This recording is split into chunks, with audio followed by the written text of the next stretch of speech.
I wonder what message the Krabby Patty vehicle has brought us today. Let's see.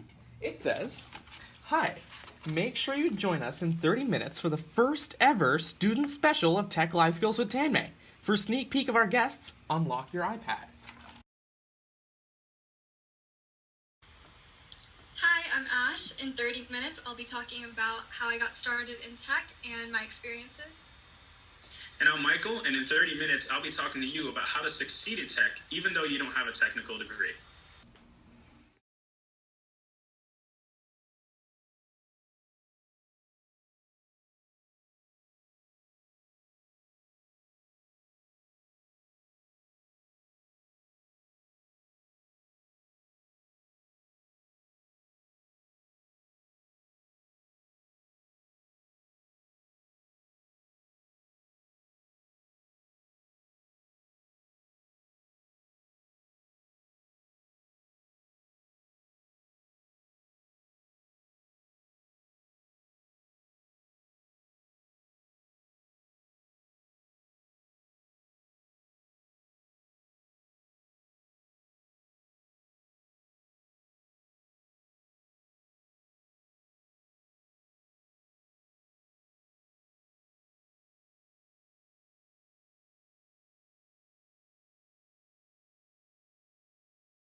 Hello, and welcome everybody to the first ever student special of Tech Life Skills with Tanmay. Thank you very much for joining in. Hope you're all doing well. Now, as we've been through 11 episodes of Tech Life Skills, we've heard from some really well-established experts in a wide variety of fields. And we've heard their stories, we've seen where they believe their industries are heading in the future, and we've learned from the experiences that they've shared from us. However, I believe that it's just as crucial to hear from the next generation of these technologists and these experts. Now, even though they've just started their journeys, they've still got some amazing stories to share, the lessons they've learned from the struggles and the achievements in their careers, and where they see themselves and the industry in the years to come. And so it was clear to me that I had to start a Tech Life Skills Student Special subseries. Now today, I want to hear about one key thing. What's it like getting into the world of technology in the first place? And how can education in seemingly unrelated fields like civil engineering lead to the world of tech? Now, we've got some really talented students and that we're going to hear from today. We've got Aish Joshi, a student pursuing her master's in Washington at George Mason University and an intern at Amazon. And we've also got Michael Francis, a student at McMaster University in Canada and an intern at IBM. Now, both of them are incredibly passionate about the work that they do, and they love it. But they didn't start their journeys that way, and so, without any further ado, let's welcome Aish and Michael. Welcome to the show. Hi, Tanmay. I'm Aish Joshi. I am pursuing my master's degree in IT and cybersecurity. And I'm just learning more about tech and learning from professors and other networks to get into the industry. And hi, I'm Michael. I am, like you said, an engineering student at McMaster University studying materials engineering. I'm also doing a Bachelor of Science in Mathematical Science, which is just the applications of math in science, and a business minor in innovation. And an intern at IBM. And just as Ash said, very excited about technology and being able to apply it with our backgrounds. Thank you very much. I'm glad to have the two of you on the show. Now, before we begin, Ian, would you like to go ahead and tell us a little bit more about the work that you do? All right, so I am a process automation developer over on the global business services of IBM. So really dealing with clients, working with process automation, digital workers, that whole field.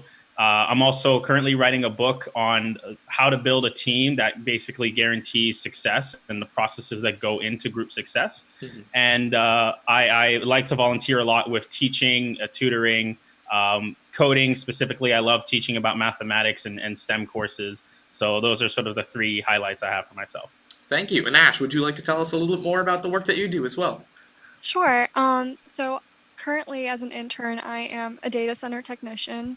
So just working and learning about servers and all of that. That was my first step into getting into IT. I also have my own YouTube channel. It's called Cybernoob, where I teach cybersecurity fundamentals and just how to get into the industry, how to use different types of programs and softwares and things like that that are required for cybersecurity. Wonderful. Thanks for sharing. Cybersecurity is a really interesting field, and we'll be getting into that a little bit more towards the end of the live stream. And data centers are really fascinating things. I've visited a couple, and they're just they're so fun to work in. So I'm sure you're having a blast. So I want to go ahead and start today's discussion by asking the one question that I'm sure pretty much everyone's wondering, and that is why. Well, I want to say the why and the how. So first of all, since your formal education is currently happening in a different field, not in technology, why did you choose a career path in technology, first of all? But apart from that, how did you get into technology, right? So why did you make that decision? And when you made that decision, how did you go about actually achieving those goals? So Ash, we could maybe start with you. Sure. So my formal education is in civil engineering. I just graduated. And I guess I really got into tech because I found cybersecurity interesting. I've always liked to learn how to code, things like that. I guess when I started my education, I never really imagined myself going into IT. But since the past year, after I did my first civil engineering internship, I kind of realized that IT was more for me. And I started looking into it, just honestly going on YouTube, looking at what I should know and what stuff that I should be learning. And then through that, I started taking certifications and things like that. So it was that passion for technology that led you to the world of tech, right? For Wonderful. sure. And Michael, what's your story? Why did you get into the world of tech, and how did that happen? Well, it's funny because for as long as I can remember, I've always had this interest in tech. Sort of one of the earlier stories I have was back when Nintendo had the GameCube, which for those of you who don't know is a literal cube that you put a game on the top and you can play it. And I used to always be so fascinated. I was probably 3 years old, and I was so fascinated with the fact that every time you had ejected a disc mid-game, it would be spinning at an insanely fast speed. And so from that young age, I was just like, why does the disc have to spin when you take it out? And I would, sort of play around with the ideas there. And just growing up, I was always the tech guy. Even in elementary school, I was the AV kid. That carried on through high school. And at first, I actually wanted to go to school, for a technical degree. But I also very much love the idea of somebody who is knowledgeable in multiple fields. And materials engineering is very interesting because before even going to university, I had never even heard of materials engineering. And it's just such a fascinating field to be in. And tech has always just been a huge part of my life. And it sort of works out, actually, because in materials engineering, there is a big need for developers. There is a very large field of materials, for example, additive manufacturing, which goes into how can we produce materials in a better way? Can we do less pollution, for example, or make this color, make these sort of dyes brighter. And you can use machine learning to figure that out. Can we optimize this design to use less materials but be stronger? Machine learning and neural networks and all these different technologies are actually very perfect for the field of materials.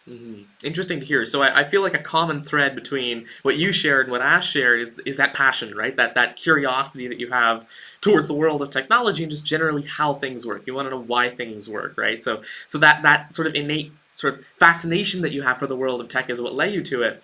And I really like what you mentioned around the fact that, for example, I feel like materials engineering needs more developers. It needs people who are technical. One of the things that I've always believed is that we've nearly saturated innovation within individual domains, right? So within technology, within materials engineering, we've innovated a lot, and now it's becoming exponentially more difficult to continue to innovate within these fields. And the real innovation now is really at the intersection of these fields. And because technology has such a large surface area of impact across so many different fields, I feel like that intersection of technology and all these different fields is where we can really innovate. So you're absolutely right. The world in general needs more developers. Fields like materials engineering for sure. And by being a domain expert that's technical, right, you actually have that key to be able to innovate. So that actually brings me to my second question for you, and that is that since you don't have formal education with technology, what is the biggest challenge for learning about computers and technology in that non-traditional way? What is that biggest roadblock, something that you've got to overcome before you can say, you know what, I'm learning technology in this non-traditional way? I definitely feel from my experience, it's the fragmentation of knowledge. You don't know what it is you don't know, and you don't know what it is you should know. A lot of what I know comes directly from work experience, and so I can tell it's very fragmented. For example, I'm by no means a Docker expert, but I know enough commands to get an image started, running it, and I've had to work with Docker before. But I guarantee that if I were to take a Docker course, there'd be so many things that I would be learning and seeing for the first time. So it's definitely you know enough because of experience, but you don't really know sort of the fundamentals that everybody just sort of has when you're dealing with something. Mm-hmm. I So completely agree with that. yeah, and Yeah. that fragmentation of knowledge actually, I feel like that's. I mean, you actually mentioned it pretty much perfectly, and that is that it's a symptom of having to learn purely from experience, right? And I've always believed that it is important to learn from experience. I feel like that's the most effective way of learning because you get real world experience working with actual software and tools. But and just like following a course or reading a book doesn't really give you that same sense of how things work in the real world. But at the same time, when you learn exclusively from the real world, there is that fragmentation that you mentioned that I think is kind of difficult to overcome, and that's where I would think resources like Coursera or CognitiveClass.ai or different YouTube channels, maybe like CyberNoob, for example, come in. What do you think about that, Ash? Do you think that makes sense? Do you think that helps? It definitely does help, and just learning like the fundamentals, I would say, is like the most important part, and then you can like move on, and the more in depth you can get, but just having like a fundamental knowledge of what you're working with, and just using like resources. For me, I think the biggest challenge was knowing what to study, and Mm-hmm. then also when you are in a non like when you're learning on your own, um you just kind of have to, you don't get assignments like you do in school. You kind of have to look online and search for your own assignments and like projects that you can work on, like web application development and things like that, which I think is kind of better because you're actually passionate about it and wanting to Mm-hmm. learn, like versus just wanting to get a grade for the assignment. Yeah, that makes a lot of sense, right? It's that passion that drives you at the end of the day when you're not doing that kind of formal education, and that's really interesting to think about because if you don't have that passion, you're not going to have that drive to look for those assignments for yourself, to want to find out more and study. So I feel like that fragmentation of knowledge is a thing, but we have the resources, and while it is a challenge, when you have that passion, it's something that you can overcome. So we've talked about the challenge. Now I want to talk about the way that we perceive getting into the world of technology. So what do you think the biggest misconceptions are for people that want to get into the world of technology? What do you think the sort of prime misconceptions are about the world of tech?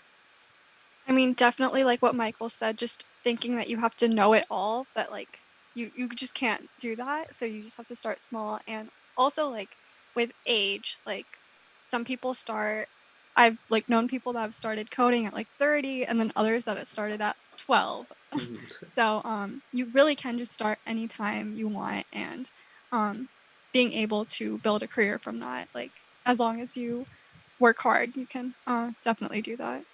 So as long as you work hard, you can build a career in really anything. And you're right, that fits for technology as well. People have that misconception where you need to know everything. You've got to be a genius to do this sort of stuff. But that's really not true. We treat technology as such an exotic field, even though we really shouldn't. And sort of getting back to another point that you made around it being so important to have this fundamental knowledge. I feel like another great example is, and there's so many jokes about this on the internet from like the technical community around people saying, I want to learn about AI, for example, because AI is like the hot new thing in tech, and they don't really realize that you can't just say I want to build AI, but rather AI is one of the many algorithms in your toolbox as a developer that you're using to solve problems, right? It's not about the fact that you're using AI, it's about what problems you're solving. And without that fundamental knowledge of how to build good software and how to, build systems on technology, I feel like that's something that people often overlook. So that's a really interesting way to look at it. And Michael, what do you think about that? Yeah, just to add to that, the funny thing with when it comes to building AI is, like you said, a lot of people are like, "Hey, I want to build an AI." Well, no, that's great, but first you need to learn linear algebra, statistics and probability, calculus. There are so many things that go into it. It's not just AI dot start. And definitely a lot of people think that you need to be some incredible genius or an Einstein to get into tech. And that's one of the biggest misconceptions, is that it's incredibly difficult to get into and only the smartest of the smart can do it. Mm-hmm. I built my first computer when I was 14, the summer before high school. And a year before that, I didn't know anything when it came to computers. I remember literally Googling how to download more RAM. And a year later, I'm building my own computer. And it doesn't make me a genius for that. But reality, there's so much when it comes to computers. It's an incredibly large field. You can't expect one person to know everything. Even when you're in the workplace and you're developing, you're going to ask people questions and they're not going to know the answer. They're going to refer you to someone else. So a lot of people see, like, oh, this person knows computers. They know everything, and all there is they need to know. Computers are so complex. Nobody knows everything. There's no one person who knows exactly everything. If the apocalypse happened tomorrow, they could rebuild what we have in a day. That doesn't happen. So you have to pick the things that you find interesting and specialize in those. Mm-hmm. You need to look at the things that you like and learn about those, and think is about computers. Absolutely. It's all about that specialization, right? And actually, what you mentioned around building a computer, I feel like that draws a really good parallel in the sense that, when you were 14 when you built your first computer, right? Right. So when you built your first computer, of course, you didn't know exactly how a CPU worked. You didn't know the stages in the pipeline, how it executed instructions, right? You didn't know what, cache was on a CPU. You didn't know how a GPU works. All you knew was how these components interconnect with each other and how to put them together into a computer. And I feel like that's actually a really good parallel to the world of AI, in the sense that if you want to get into the depths of AI and build your own neural network, structures and do that, feel free to, but you've got to have that base of like linear algebra, statistics, these sorts of things. But at the same time, because of how AI has been democratized by services like IBM Watson, you could quite literally go to IBMcloud.com right now and set up an AI-powered chatbot in like 5 minutes, and so without a credit card, right? and so there's some really interesting things happening in the sense that AI is that sort of tool in a toolbox that has become so easy to use that people sometimes confuse that with the more technical underlying technology behind the AI. Right. So it's a pretty interesting field to think about. And now, I mean, we've seen these misconceptions, and we understand that these are things that need to be changed. But how exactly do you suggest we actually go about changing those misconceptions and having people think about technology in a different way? Well, from my experience, I've noticed that when people take a computer science course, they tend to either say this is way more complex than I thought, or they tend to say this is really easy. Mm-hmm. But most of the time, it's, computers aren't as crazy as I thought they were. So I think, especially in high schools, making a computer science course mandatory in education, it goes a long way for a lot of reasons. Ignoring the fact that technology is the future, and ignoring the fact that, even having a little bit of background in computers can take you a long way. Getting an understanding of how your phone works, how your computer works, these devices you use every day, getting an understanding of the fundamentals really sparks the interest, and it really sort of puts away that idea that you have to be some sort of PhD major in order to have the simplest understanding of a computer. So I think the approach of making computer science almost mandatory in high schools, or just making people take these classes so they can see it's really not as difficult as they probably have it in their head. Mm-hmm. And Ash, what do you think? How do you think we can modify the perception of folks about this field and sort of work towards dismantling those misconceptions? I mean, my high school did not have any computer science courses, but I did have to take one for my civil engineering degree. I had to take C++, and a majority of the class, like just going into it, the whole feeling was negative. for a majority of the class, they were like, why do we have to learn this? But just making it into like a more positive thing, and just I feel like it just wasn't a positive thing to be able to learn how to code since you were in a civil engineering degree, but like just being able to have that motivation and like support that you can do it, like and it is difficult, but it's definitely doable. I feel like that would have helped a lot with a bunch of students, including myself. I see what you're saying, and I feel like that gets back to the point that I like to mention, and that is that the reason that we have that sort of initial negative experience is because as we grow older, and because we don't like work with the back end behind technology, and because we start to get these sorts of preconceived notions of who can code and how how coding is, what coding is like, because we have those preconceived notions, when you start learning it and you aren't already into it, you're not already passionate about it, that sort of that bias that you look at it sort of preconditions the rest of your learning to be negative, right? You don't really want to do it, but you've got to do it as a prerequisite is sort of the issue. And when we introduce folks to the world of programming at an earlier age, like as you mentioned, Michael, for example, making computer science mandatory in high schools, what that does is it doesn't say everybody needs to be in technology, which is the misconception that a lot of people have. People are like, oh, if we're teaching people STEM, why aren't we teaching them more about art and these other things? But the point is not that we want everybody to be working with computers. The point is that it's the responsibility of the education system to provide everybody with an intro, at least, to a wide variety of fields, including tech, so that they can see what they're passionate about. If they're never introduced to it, and you expect them to start when they're like 20, I mean, you can't really expect them to become passionate for it immediately. Of course, there are exceptions, right? But the average case doesn't really fit. As a matter of fact, before we continue, I do want to quickly add in a question from Akash Gupta on the chat. He's asking, I want to know more on what kind of math is required in the field of technology. So how much sort of mathematical understanding and knowledge do you need to get into the world of tech? So who wants to go first answering that question? I'll go first. Sure. So I have not really experienced math in technology since I come from a civil engineering background, which requires a lot of math. But I do know of like friends that are cybersecurity engineering majors, and they've taken like Calc 1, 2, 3, differential equations, linear algebra for sure, statistics, all that. And Michael? Yeah. I would say it really does depend on where you're trying to go with programming. As Ash mentioned, when you're dealing with things like cybersecurity, for example, linear algebra is very important. Very, very, very important for security and for cryptography. And of course, if you're doing AI, then you really only need an introduction to these things. Like I know linear algebra for AI, you do matrix multiplication, which is a very introductory level thing. You statistics, just a basic understanding, calculus. But if you're not going into the crazy areas of artificial intelligence, and quantum and blockchain, then realistically, at high school level maths, you're fine. Especially if you just take, if you can do well in an introduction to calculus course, that might be more math than you would ever actually use, writing code. But it would show that you have the sort of understanding and the problem solving mindset that would allow you to solve a lot of programming problems. That's actually why a lot of computer science sort of departments are under the Department of Mathematics in a lot of schools.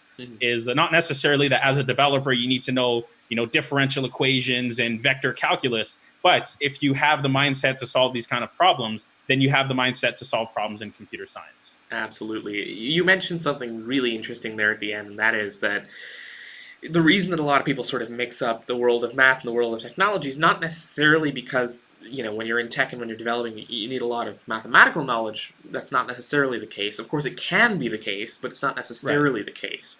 And the reason that they get that mixed up a lot is because it requires that same mindset. It requires that computational thinking, that problem-solving mindset to work in either one of these fields.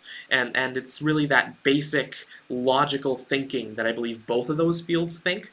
They teach you how to think that way, and that's why they sort of help each other in that sense.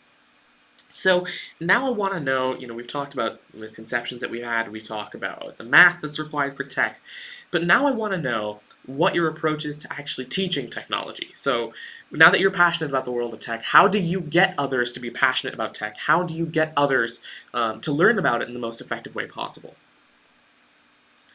My approach, I have two separate approaches, one for hardware, one for software. Mhm. When it comes to hardware, I sort of teach it like the biology of a computer. This is the anatomy, especially I teach a lot of introductory level.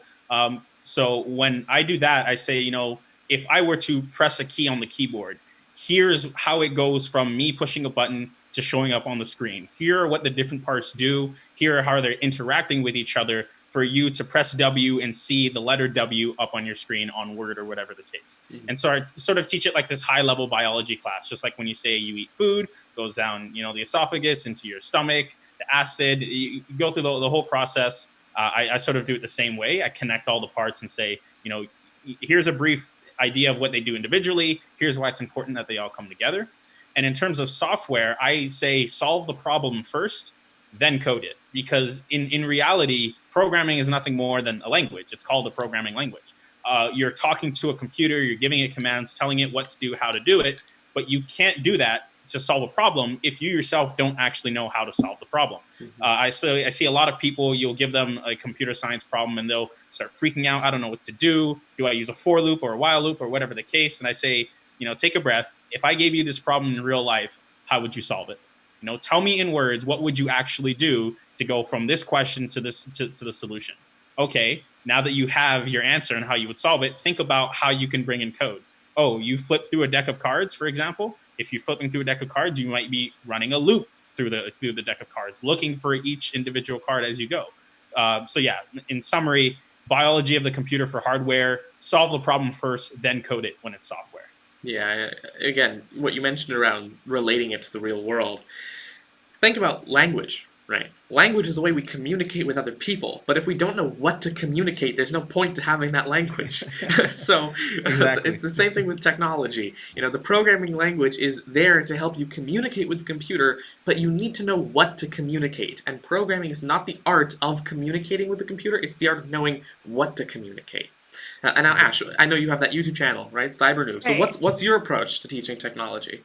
So my approach is definitely just doing hands-on, like programming, or if you're using a special software in order to, like, you're learning how to use like VMware or things like that, like building a virtual machine and starting things on that. Just everything hands-on, because conceptualizing it can only go so far. And I know in like classes they'll do a lot of lectures, but that can only give you like a little bit of knowledge. Like your real knowledge will come from building a project, doing an assignment, just actually using the softwares hands-on. And Absolutely, yeah. Hands-on is definitely, I think, really important, and it's good to see that you're sort of taking that hands-on approach with your YouTube channel. I feel like too many online resources take a purely conceptual route because that's the easier way to do it, right? That they would just say, all right, here's a list of knowledge, memorize this, but that doesn't really work, right? You actually learn in the real world. I mean, an example that I really love is a little while ago, and Michael, you know about this, is I'm working on this project at IBM. It's around compiler tooling for IBM DB2, and there was this one bug I was experiencing that really just stumped me and folks that I was working with for like 2 weeks. And this bug was, there was a little bit of code that I would inject into the DB2 source code that would end up calling a function that was actually overridden by a DB2 shared library. But because that was DB2, it was also, it also contained the code that I injected, so it was just calling itself infinitely. And so these are the kinds of bugs and little, quirks around, like, linker preloading and things like this that you don't learn just from, a textbook or from a course. You've got to have that hands-on experience to know how to deal with these things. So it's good to see that you have that hands-on approach. So now, I want to know about skills. We're actually getting a couple questions about this on the live chat. Remember, everybody, do keep sending in your questions on the live chat. If we don't get to them right now, we will get to them towards the end of our discussion. But I do want to ask you, what do you think the most sort of beneficial skills are, technical or non-technical, to sort of learn and to master before you get into the world of technology, or to really pursue a career in that field? I would say that having a base, like the most, what, let me think about what I'm gonna say. Sorry. I would say just like having the discipline to learn, because and like patience is definitely a big one when you're like debugging a program and things like that. Like it just, you would need patience. You need to be detail oriented. And I would say like when you're starting off in tech, definitely learn a coding language. I know Java, like JavaScript and Python are like the big ones right now. So yeah, those are the skills I would say. And Michael? I would say there's sort of two parts to it. The first, if you're learning tech, is, again, as Ash mentioned, the determination, the patience is key. But I also think if you're looking towards a career in technology, one of the things that is very heavily overlooked is communication. 110%, I think communication skills are very important. I've seen it in the workplace. I've seen it in the classroom. My very first internship at IBM, I was a high school student, and I spent a lot of it doing technical documentation. So, taking a process that everybody in the team already knew, but there was not a shred of digital evidence that it existed. So how, documenting how we actually get this done. And technical documentation, technical communication is very important, because you want to be able to, like, if I have a question for you, for example, and I come to you and I say, I have this technical problem, I need to be able to efficiently and effectively tell you what is going on, where I see the issue, and, what my issue is. And I've noticed a lot of developers, who have great minds and they're very smart and they definitely know what they're doing. But because their communication skills are lacking, it's very difficult, for us to be on the same page, for me to help you out or for you to teach me something. And it really does slow a lot of things down. And while it's great that, a lot of people are graduating with technical degrees every year, what we need to remember is that, now we're in the age where you're no longer the solo developer. When you get a job, you're going to be working in a team. Chances are you're not the only one working on a specific project. So because of that, you need to be able to communicate with others, and you need to be able to do it effectively. And once you have, of course, the patience, the determination, and the technical background, now you need to work on actually being able to translate that to other people. Mm-hmm. So communication is definitely important. And as a matter of fact, I feel like another great sort of parallel to give to that is Apple. In the sense that if you look at the Apple documentation, for the majority of the developer-facing APIs, there's superb documentation. Things like SwiftUI, things like Foundation, things like Foundation Networking, things like Combine, they all have great documentation. But then you get down into the weeds a little bit, and you get into frameworks like Accelerate and Video Toolbox, and things that are just, and Bonjour, and all these different frameworks that are just so incredible and provide capabilities that no other platform can provide, but they lack the documentation for any developer to ever figure out how they work. And so, there are some really great things that you can accomplish with tech today, but unless developers can figure out how to communicate with each other, we're not really going to be using it, right? And so I feel like you're absolutely right. Communication is key, as well as, Ash, what you mentioned around that perseverance, that dedication, and that sort of self-discipline that you have, that really comes with the passion for tech. And so I like that you... Sorry, Yes, I want to say that I like that you mentioned Apple, actually, because that's sort of the second part of being able to communicate in tech, is being able to communicate to other technical people and being able to communicate to non-technical people. I've always absolutely loved the way Apple can go on stage and make you get excited about a device without ever really using numbers about what's inside of it. Yeah. They'll go on stage and they'll say, this phone is 2 times faster than the last phone. And that's a very important distinction to make versus... I remember when I was getting the Samsung Galaxy S5 way back in 2014, and you go on the product page and it's just like, this is a quad core 2.3 gigahertz, 2 gigs or 1 gig of RAM, whatever it was. And I'm like, that's great. But I know a lot of people my age don't know what that means. Heck, I barely knew what that meant. Mm-hmm. So the part of communication where you're dealing with technical people and also being able to communicate your ideas with non-technical people, whether they're in the business sector, human resources sector, just in general, that communication sort of expands into all areas. Yeah, I mean, what you mentioned around that is, I remember I was, if you look at the comments on the original iPhone keynote that Steve Jobs did, one of the top comments actually was, Steve somehow got me excited about a 13-year-old phone in 2020. And so, you're right, that communication definitely is key, and that documentation really helps. Another great example, actually, that I want to mention is the Swift for TensorFlow project. There are all these different things that we build, like, for example, the TensorFlow codebase, which is like, the star of the machine learning world is TensorFlow, by far. There's PyTorch and there's all these other things, but we all know that TensorFlow is the real star because of all the hardware integration it has. And the thing is, TensorFlow has okay documentation, but then you take a look at things like Swift for TensorFlow, and you look at how neatly and how concisely they're able to fit the entire code base for like the entire deep learning API in Swift, and you notice that that code and the community that's been built around it enables faster innovation. And so it's not even just a technical thing, it's at that point even a community thing. And so yeah, communication is definitely critical. So now, a little while ago on the show, we had a special guest, Ali Hirji, and he is a project manager at the AI Hub at Durham College, and we were talking about what it means to have a non-technical background and getting into the world of tech, having a career in tech, and he believed that it really helps you to have a non-technical background. But of course, everybody has a different opinion on this, and so I wanted to get your opinions as to when you have this non-technical background, do you think that actually gives you an advantage in the career of tech, or do you think that's something that sets you back in terms of your goals and takes extra effort to overcome? Well, my personal goals is I've always sort of said, while I love technology and I love writing code, I don't want to be a developer forever. I very much enjoy doing the high level stuff with business and that area. So I think my non-technical background actually gives me an advantage because ignoring the fact that, technology is very much needed in materials engineering, I've always loved the idea of having a diverse field of knowledge and sort of being the jack of all trade and master of none. Because when you have experience in areas outside of technology, you're able to incorporate these ideas that you don't find in technology into the field of technology. And if you surround yourself by developers, you're only going to be surrounded by the developer mindset. And so I pride myself in not having a technical background because I can pull from the experiences and the logic and the understanding from other fields and say, how can we apply it to what we're doing to create something that's truly innovative? Mm-hmm. And Ash, what do you think?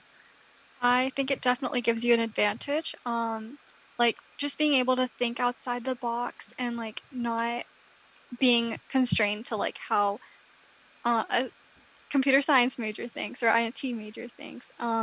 I know for like one of my engineering classes, we had to take computations for civil engineering, where we would have to write programs for civil engineering problems. So like it was more of almost like a real life application of coding. So I feel like that definitely gives you an advantage and you're able to see like what kind of problems you can overcome through tech. I think a good quote there is you're not being constrained by how developers think, from actually both of you, and I think that's really important because developers have a very stereotypical and there's this very stereotype there's a stereotype around how developers think that's sort of it's a classic, right? And it's something that is great for developing, right? If you're passionate just purely about academically advancing technology and writing code, great. But if you want to actually apply that technology to innovate and you want to use that tech, right? It's important to not be constrained by that mindset. And what you mentioned, Michael, that quote, "Jack of all trades but master of none." I feel like that quote's I think it's usually abbreviated that way, but I think the original quote was, "Jack of all trades but master of none is oftentimes better than a master of one," right? So it's came back in another episode, and yeah, it's coming back again. If you're a master or if you're a jack of all trades, it's usually better because you can apply knowledge across domains.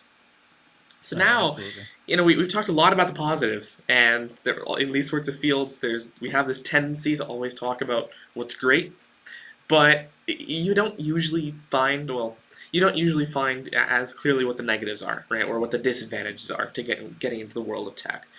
And so, if a student wants to get a career in technology, whether or not they have a technical background, what do you think some of the negatives are that they should actually know about, right? So we've talked about the misconceptions, which are negative things that don't actually exist, but they think do. But what are some negative things that actually exist that they don't think exist? Okay, I would say that it's not really a negative, but you just have to be ready to always be learning throughout your entire career. Mm-hmm. Like, because technology keeps growing, you have to keep up with it. So, I mean, I guess some people could see that as a negative, but your education will never end. Also, with like people that I've known that work in IT, and like developing and programming and all that, they've had to work really long hours. So that's definitely a big one. You'll be working on like nights and weekends if like a problem arises and you need to get something delivered with coding and things like that. Also, there's always I know for cybersecurity, I'm not sure about other tech fields, but there's this need to have certifications, and you have to keep up with those as well. And like other professionals might actually like discredit your experiences and your education based on that if you don't have those certifications, and also you need them for a job sometimes. So, but definitely like lifelong learning, which it can be a good thing as well. Curious. Yeah. I feel like, lifelong learning is definitely important because technology evolves so quickly that if you just say, you know what, I'm going to stick to UIKit for the rest of my life, and Apple releases Swift UI, in a couple of years you're not gonna be relevant anymore to the industry. So relearning entire models from scratch. In the future, we're going to see something similar with quantum computing, right? So we're going to see that start to arise, and it has a fundamentally completely different approach to. I'm not even sure if we can call it coding or programming, right? It's completely different. It's manipulating physical states basically, and it's we've got to be able to adapt really really well. So now, Michael, what do you think about that? I think one of the trickiest things when you're in the field of technology is everybody is right and everybody is wrong at the same time. And there are things that are concrete, right? There are things that'll never change. Fundamentals that are always there, but you could have two experts giving opposite opinions on certain things. Sometimes I know this happens a lot when it comes to building computers. Is what GPU should you get? Which one performs better? That sort of thing. There are a lot of people who will tell you differing opinions, and that's okay because computers are ever evolving. There's always a new change. Probably the thing that's even more difficult than people not agreeing is the fact that there's always something new to learn. Like Ash said, you're always going to be learning for a very long time. And it's great that things are always being updated. Things are getting better, but you have to catch up. Just like you said, UIKit, and all of a sudden there's Swift UI. You have to be able to play catch up with that consistently. You can't just say, oh, I have my degree in computer science, I can sit back, for the rest of my life. No, it's a constantly learning experience. And, you can't just always hear what someone says and take that because, again, people have differing opinions. Everyone is right and everybody is wrong. Just like last night, we were talking about RISC-V versus ARM versus x86, and I was sending you the article. ARM's licensing fees are 4 times over. We're having a discussion about all these different things, which is better, adoption in 10 years. There's 3 people involved in this conversation, all with very different technical backgrounds, and we all come to very different conclusions. So everybody's right and everybody's wrong. Absolutely. There's so many differentiating opinions in everything in the world of technology. I mean, what you mentioned around ARM RISC-V actually brought up another thing to my mind, and sort of, Ash, I want to expand upon what you talked about. Yes, it's important to be a lifelong learner as an individual and to continuously adapt and adopt to new tech. But I feel like that's even important all the way down from the individual level to the enterprise level. Right? The companies themselves need to continue to evolve and learn from the rest of the industry, from their consumers, from the people within the companies. And a good example of that would be IBM, I think. Right? They've been alive for over 100 years. There are very few companies that can continue to do that and continue to not just survive but thrive, right? And that's only possible if you notice paradigm shifts years in advance, begin to prepare, and actually execute it well. Which, it's, again, even here, people are going to be right and wrong. There are things that, people would want to discuss. But overall, that being ready to shift paradigms is important. Being open to that is important. Another good example would be platform rot, which, like, for example, Windows, right? The fact that you can run Windows 95 software on Windows 10, that's terrible. Because now there's so much rot on the Windows platform that Microsoft has no capability to say, you know what, let's switch to ARM processors, because they can't, right? They have no technical foundation on which to do that. Whereas with Apple, they're making breaking changes every year. They're saying no more 32-bit applications. People are like, okay, well, I guess no more 32-bit. And when people are forced to stay up to the times, you end up having better technology and better user experiences. So being a lifelong learner is important for the individual and for the enterprise and for everything in between. And I mean, as you mentioned, technology is something that takes effort, right? You're going to need to put in, long hours, and you're going to need to work hard. And I feel like that's also one of the reasons that developers are so notoriously passionate about what they do. And it's because if you're not passionate, you're not really going to be a successful developer. And that's really for every field, right? In any field, you will only truly be successful if you're passionate about what you do. And I feel like that's really exaggerated for technology because of just the way it is, right? And what it's about. You're a student at all times. Yes, exactly. Even the largest enterprises are always students. And so now I want to look into the future. We've talked about the present, we've talked a little bit about the past, now let's talk about the future. So we've got the fourth industrial revolution umbrella of technologies, things like AI and machine learning, things like IoT, things like blockchain, quantum computing, nanotechnology, these sorts of things. What are your favorite technologies under this umbrella, and why are they your favorite technologies? Well, for starters, right now I'm a robotic process automation intern. So autonomous robots is very huge, especially because IBM has given me the opportunity to learn more about, how automation truly works and how it's not really replacing jobs, but allowing people to specialize and technically also creating more jobs. So autonomous robots is a big one for me. Big data and data analytics is actually where I'm specializing in my materials degree. So I think we've had this discussion before, but you have AI, you have blockchain, you have all these major fields, but they're basically nothing without data.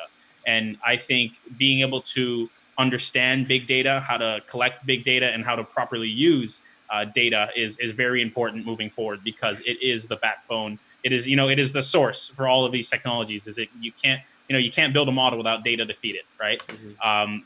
And additive manufacturing, of course, because I'm in materials once again, so data analytics and additive manufacturing. Simulation, I think, is also very important because, like, for example, video games are technically all simulations. But simulations would allow us to, see things and run tests without actually having to go out and do it, of course.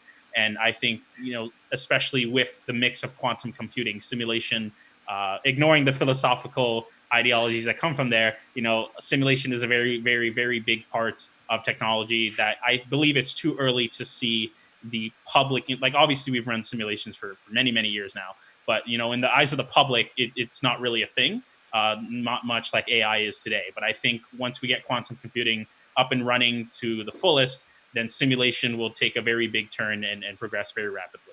Mm-hmm. Now, Ash, I do want to get your opinions on this, but really quickly, one thing I want to mention, and that is around what you mentioned, Michael, and that is that a lot of these innovations that we're seeing today are somewhere on that spectrum of doing something with data, right? So we've got things like AI, which are purely being able to make sense of data in a way that we've never been able to make sense of it before.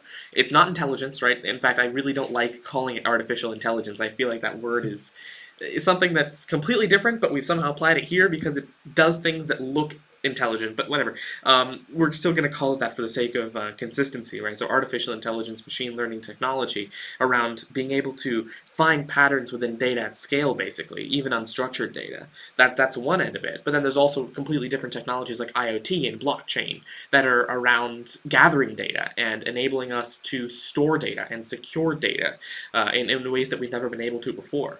And then there's technologies like quantum computing, which, I mean, as you mentioned, things like simulations and being able to generate and understand data from those simulations. There's all sorts of angles to take a look at this from, and AI and data, I think, are at the center of all of this. But now, Ash, I would love to get your opinion as well. I mean, definitely AI is the most interesting at the moment, since it's the most popular. You're always hearing about it. Just like knowing that with like self-driving cars and things like that coming out, there's a whole new world of like security and cybersecurity that needs to be implemented on these softwares and projects and things like that. And I would also say cloud computing. Since I work at a data center, I find that so interesting. Like big companies like Netflix and Pinterest and all these places or websites, they use cloud computing, and all that data just goes into like this data center room, and you need to figure out how to secure that as well. So I find that super interesting. Absolutely. As a matter of fact, I can't really pull up the statistic right now, but I believe the statistic was something along the lines of, they had a survey where they asked companies, what's the most innovative and important technology right now for your business? 72% voted machine learning, 13% voted cloud, and 7% voted blockchain, and then the rest of the technologies followed. But it was only 13 for cloud. Do you think cloud is underrated, or do you think that they're just more important technologies to cover? I feel like, definitely companies would know about cloud computing, but a general person who's not into tech would not even know that what goes on in a data center and how all that works. I don't even know. They just think a website exists and that's the end of it. Yeah. But there's a lot that goes into it. Yeah. I would say AI and machine learning are definitely at the top, though. I agree with them, especially with social media and everything, stuff like that too. Yeah, it definitely makes sense that businesses would have a focus on AI and machine learning because that's something that they can directly apply in order to increase revenue. You can create products centered around machine learning and AI. And while you of course can create a product around cloud computing, think like OneDrive, for example, or all these other cloud services. In terms of the consumer level right now, you can only really do so much of that. It's like, hey, we can store your data somewhere else, right? There isn't really too much you can go in that direction. But I also do feel that cloud is underrated and cloud computing, cloud computing in general, cloud storage, anything to do with the cloud. I think there's a lot of potential there, especially when we can focus on how to minimize data size. I think that's a very huge thing for everybody. Yeah. Especially with Netflix, for example, they store all their data on their cloud, but AI and machine learning is what recommends you what to watch, and that's how they get their business and with their shows and everything. Exactly. Yeah. In fact, let's see, what percentage? There was this really interesting statistic a little while ago that I don't remember the number, but okay. So if you take a look at all of the internet downstream traffic worldwide, and if you take a look at all that bandwidth, 15% of it is for Netflix. So 15% of it is just Netflix. And there's two ways to think about what Netflix is doing, right? There's first of all, cloud computing enables them to deliver that 15% of bandwidth. That's a given, right? If it weren't for cloud, they couldn't scale to the enormous scales that they need to go to. But at the same time, without AI and without machine learning, there wouldn't be a way to offer a personalized enough experience for people to want to use the platform. Therefore, there would be no need for cloud, right? So, for sure. So it is that they both go hand in hand, right? I had one talk one time at an IBM Think Summit, and I was talking about how AI and cloud are two sides of the same coin. So I feel like that kind of ties into this. So now I want to. So, we've seen a lot of what you're passionate about, and I do want to get to questions from the audience now. But before we get to that, just really quickly, I do want to ask the two of you, who inspired you to get into the world of tech and choose a path in technology? Is there anyone in specific, a technologist, a celebrity? Who was it that sort of, or was there anybody that inspired you to get into tech? You're muted, Ian. No. Michael. Sorry, thank you for that. So definitely for me, in terms of celebrities, at least, it was definitely Steve Jobs with his innovations and the way he can get you excited about tech without even needing to have a technical background. And I sort of always, I've always wanted to be the guy on the stage saying, "Here's the next iPhone," sort of thing. Looking at watching the movies about him and reading his book. And just really learning about his life. He's a very complex guy, and he definitely, you can see the creative genius in his personality. Mm-hmm. And I always sort of aspired to be that creative genius. Not necessarily as rude as some people say he was to other people, but definitely, the sort of creative mindset, you could tell what he was thinking and when he was doing something different, just by the way he acted and the way he handled himself. So to me, it was always, can I not necessarily achieve Steve Jobs status, but, can I, be a Steve Jobs in my own field and whatever it is I'm doing. Mm-hmm. And Ash?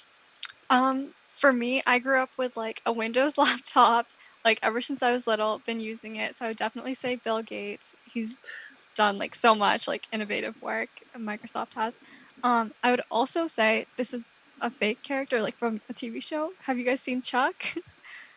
Nope. It's a show about this secret agent who has gets like a CIA microchip in his head, and he knows everything there is to know, and he does a lot of hacking and crime solving or crime fighting and problem solving and coding and stuff like that. So I thought that was super cool, and that's also what got me interested in IT. Wonderful. Thank you for sharing. This is really insightful. And now, I mean, I've asked you enough questions. I think we should give the opportunity to the audience now to ask some questions as well. I'm going to start off with a question from Tassin, actually. We're going to ask, why do you think it's important to learn IT, and how will, the surroundings, which I assume mean, other things that you do, be benefited by it? So either one of you could take that up first. Well, I would say that if you're interested in IT, then it's definitely important to know. There's just so much information out there that can be used to solve problems. Like Michael said, like in material science even, which is super cool, and definitely for civil engineering as well, and environmental engineering, things like that. So, and for me, like for cybersecurity is like such an important part of our everyday lives now with social media, just going on the internet in general, doing anything. You need cybersecurity in order to not get your information stolen. Mm-hmm. Right. Absolutely. IT, especially in the field of engineering, IT is absolutely everywhere. IT is sort of one of the basis that I think will never really go away. You can have all the cloud storage you want. You can have all these sort of systems in place, but there's always going to need, the people who are able to put these systems in place and actually run them and monitor them. And yeah, I definitely feel that if you're looking into IT, it's a great way to get started in tech, and it's a great place to be in tech. Sort of a lot of the things when it comes to like programming, for example, where things are always evolving, maybe not as much, but there's always going to be, evolutions in IT, and you're always going to need people in that field, especially in the field of engineering. It relies very, very, very heavily on IT. Mm-hmm. Mm-hmm. So every field really does rely on IT, and that makes sense, right? Everything we do today is powered by technology, regardless of the field. Everything from agriculture to, this live stream, the two complete polar opposites. Everything is powered by technology in some way. We cannot. It's impossible to meet the food demands for almost 8 billion people on the planet without using technology, right, in agriculture. That's not possible. And so we need tech to scale, and by learning about tech and by being able to apply it at those intersections, that's how we can innovate.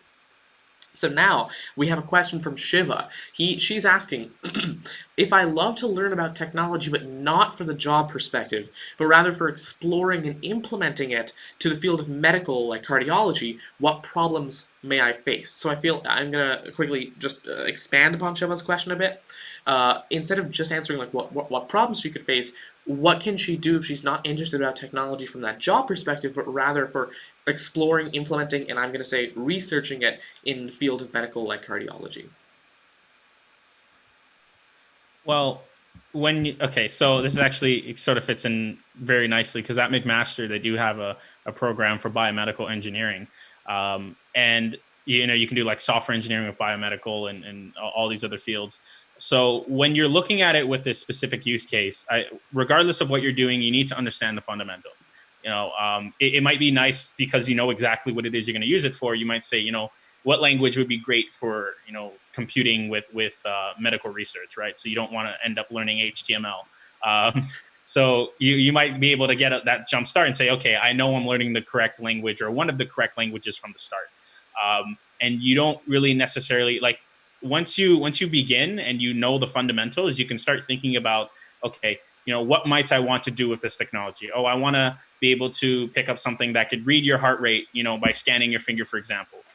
Because you have that objective in mind from the beginning, then to study very specific things. And, a simple Google search, how do I, write code in Python that is able to recognize fingerprints, even though that's not a simple task.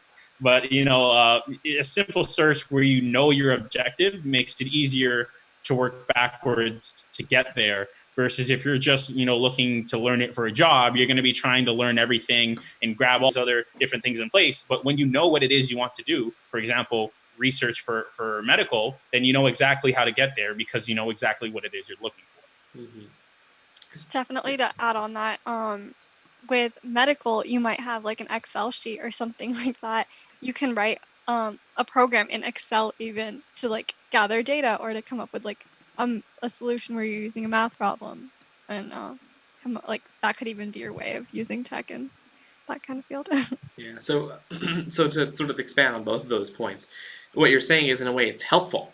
All right. Shiva's saying that it might be, it might be a challenge because they're both different fields, like cardiology and technology. But what you're saying is it's an advantage because if you know where you want to apply technology, you can go ahead and learn, specifically and specialize in those fields. So, again, comes right back to innovation at the intersections of different fields. So we have another question from Akash. He's asking, I faced the challenge of learning anything from documentation. I'm dependent on courses and books, but can't learn anything from their documentation. What should I do about this? That is an interesting problem, and I almost sort of relate to that one because I'm definitely an auditory learner. Mm-hmm. I learn things a lot better from hearing it than from actually reading it. And so in terms of you say, for example, like you suck at reading documentation. We all do. It's not your fault. It's usually the documentation's fault. In terms of how you learn that way is the way I like to learn things is I always go straight to YouTube because it is just an endless source of free material. I have textbooks for programming from my classes, and I can refer to them, but I almost never really do. I go on YouTube. I'm learning Swift right now, and I know Tanmay is supporting me because he's wanted me to learn it for a while. And the first thing I do is I go on YouTube, and I have Tanmay's book in the mail. It's on its way, but I want to get that understanding, from hearing it and from watching people code before I jump straight to the book, because I know me, and I know that if I just went straight to the book, I would probably be lost, even though it's written for children to understand. So definitely, if you have the issue of struggling to read documentation, I would say refer to documentation when you're stuck on something that you already have an understanding of. Don't try to use documentation to grab an understanding of something, right? Like if you're running into an issue and you're stuck, you're getting an error, you don't know, documentation. But if you're trying to learn what is a function and how do I use them, I wouldn't jump straight to documentation. I'd go find an online resource like YouTube and learn it from there. Mm-hmm. So I feel like a good parallel to, again, if we were to relate that to a real life example, a little while ago I was working on an iOS application and actually even a server-side app where I had to connect with PostgreSQL for my storage. And there's this C library called libpq, which totally separate topic. It's a pain to build for iOS and ARM, but back to what I was talking about. There's this libpqc library, and of course it was built for C, so it has all these weird little quirks, like you've got to pass it like actual pointers and buffers. You've got to deal with memory manually, and you've got to make sure that you own the right pointers, and libpq owns the right pointers, so it can handle its own lifetimes, and you can handle your lifetimes, and it's pretty complex to know where everything fits in. So tutorials in that sense are great for understanding the high-level structure of how to actually interact with the API. But then, like, for example, if I want to know if I'm supposed to free the character pointers that it gives me for the results, or if libpq is supposed to do that, that's when I go to documentation. Right, so it's those little things that I know I'm looking for. That's when we go to documentation. And so yeah, Akash, it's not your fault. It's the documentation's fault is what I would say. But yeah, it really depends on what you're doing. If you're learning, you want to go to tutorial anyway. But if you want reference, if you know what you're looking for, then documentation is usually better. Also, I will say there are some exceptions to that. So like for example, a little while ago, I was working with an IBM team on phoneme segmentation in audio. And we had to convert the actual audio into MFCC, so MFC coefficients. And in order to do that, I was using a library called librosa. And in that case, I knew that I had the intuition in my mind that calling the library isn't going to be that complex. It's just going to be librosa dot whatever and then MFCC. And in that case, I could just go to documentation and look at the function and look at the reference, right? In that case, I didn't need a tutorial.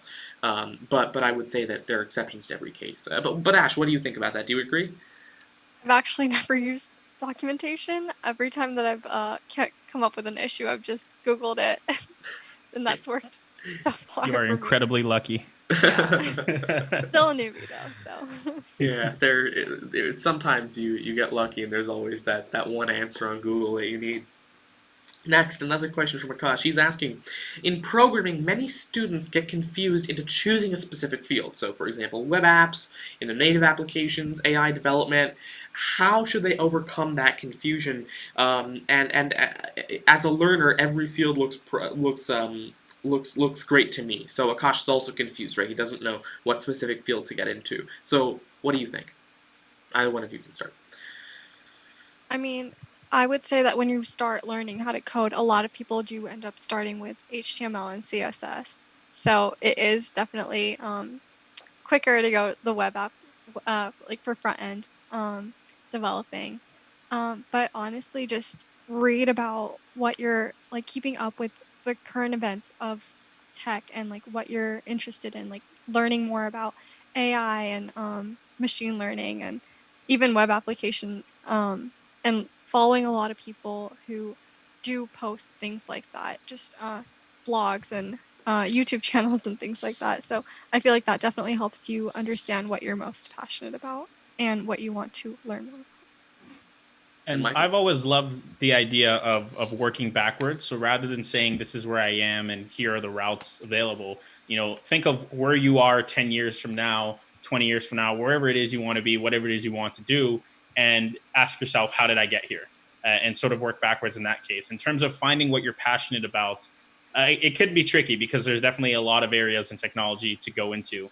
But especially at the learner stage, you're in the perfect time to look around and see what it is that interests you in terms of figuring out, like, how do we, not go down this narrow path of, straight to web development, for example. I would say, if you learn a language, let's say CSS, that's a front end language. So now that you know that and you're comfortable with, writing in CSS, that's a front end language. Think of a back end language and maybe try, learning that language now. So now at least one front end, one back end. You get experience with both object oriented, and you get to decide if you enjoy one more than the other.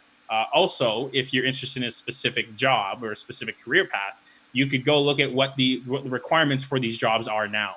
That's something I like to do, is I say, it'd be cool if I graduated and I ended up getting this role. And so I go see, what does this role look like now? What are they asking for in terms of the requirements? Am I doing what I need to do in order to meet those requirements? Whenever it is, I feel that I'm ready to apply for it. So definitely, I think the biggest way to get out of sticking to either front end or back end is learn one of each and decide which one you like better. You don't have to worry about, if you're doing specific technologies, like, do I like AI or do I like quantum or do I like big data? You can learn a little bit of everything, and you could specialize in AI for 10 years and then wake up one day and say, hey, what, AI is cool and all, but I'm really interested in quantum computing.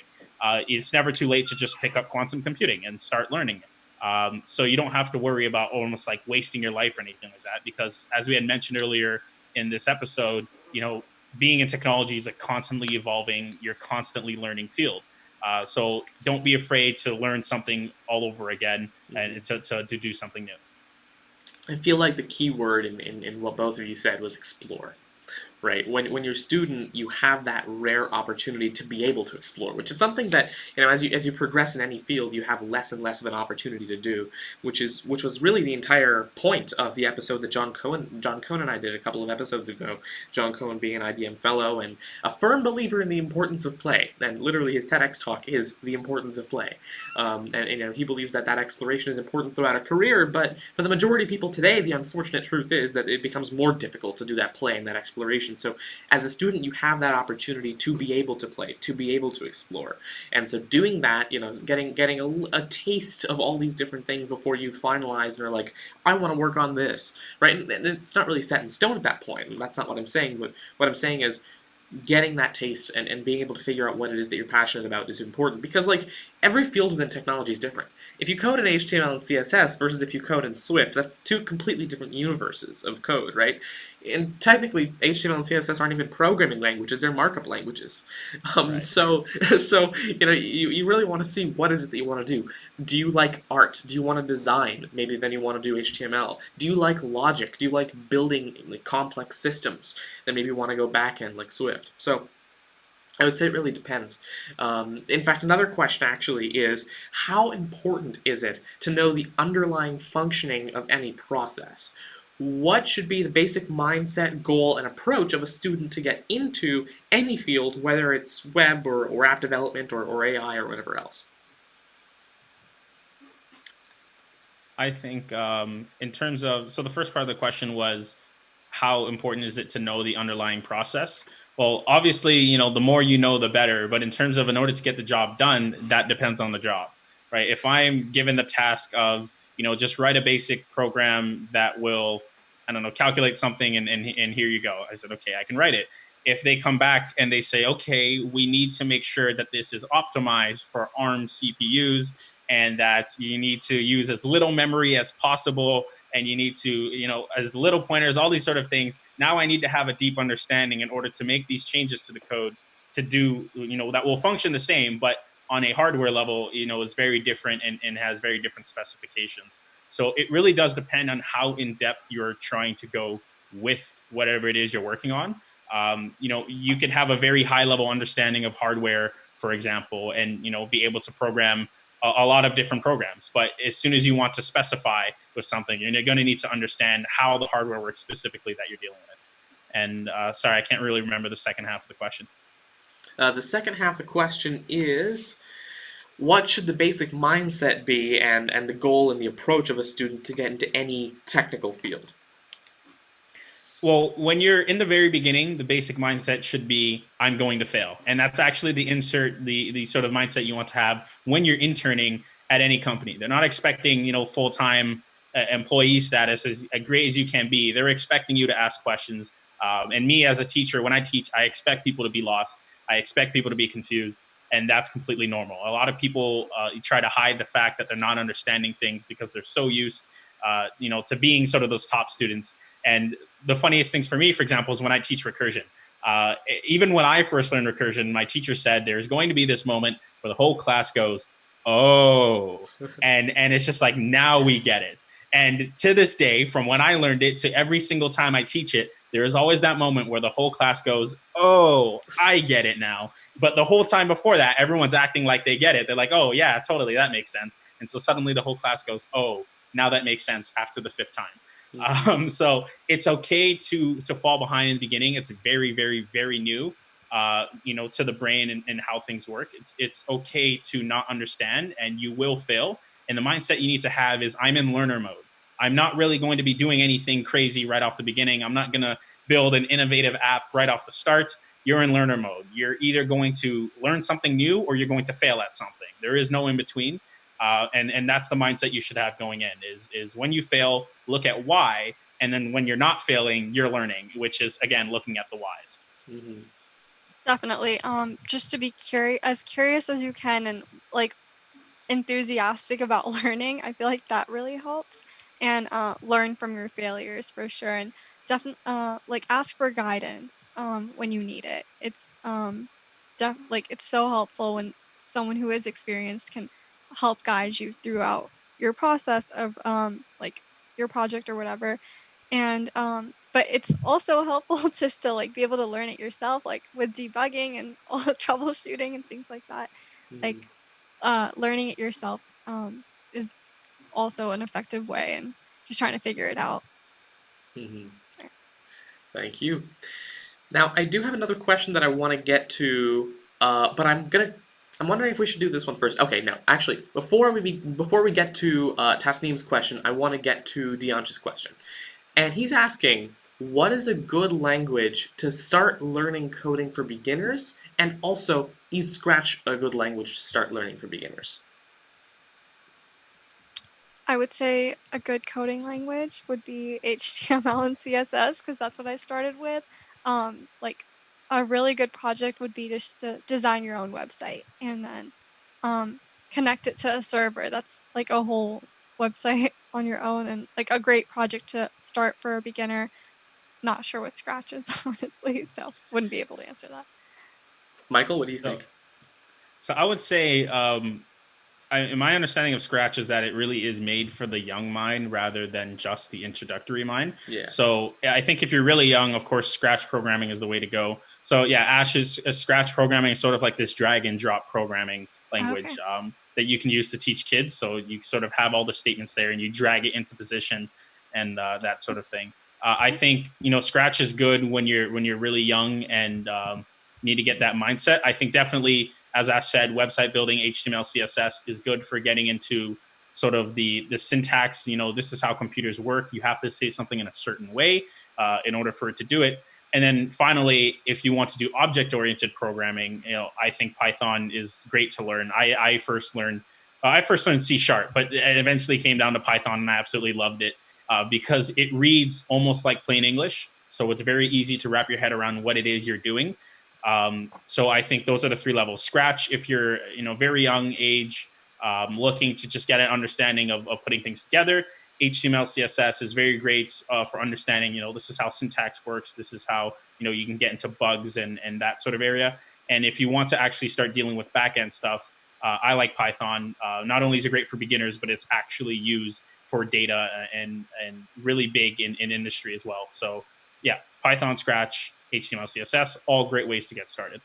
Thank you for sharing. As a matter of fact, in terms of what sort of languages to begin with, I'm sure that everybody knows that the two languages I think are best to get into to begin with would be Swift and Julia. And the reason for that is because Swift, first of all, actually mainly, because Swift is really a language that applies everywhere. Right? It applies everywhere in the sense that you could build Apple apps with it, you could build Android apps with it, you could build Windows apps with it now, you can build backend, you can build front end, you can even build websites with it now. And so for Swift is great as an all-rounder, and plus because of the way its compiler technology works, I'm passionate about compiler technology. Because of the way its compiler technology works, it enables amazing things like Swift for TensorFlow, which is by far the world's most intuitive and easy to use deep learning framework, second only to Julia, which is right over here, my book on Julia with McGraw-Hill. And so Julia being a wonderful language with, I would say, just as complex compiler technology as Swift, in some cases even more complex and even more usable. The issue, though, is community. I feel like while the Julia community is very, very tight-knit and it's great, there is a much smaller community for Julia than there is for Swift.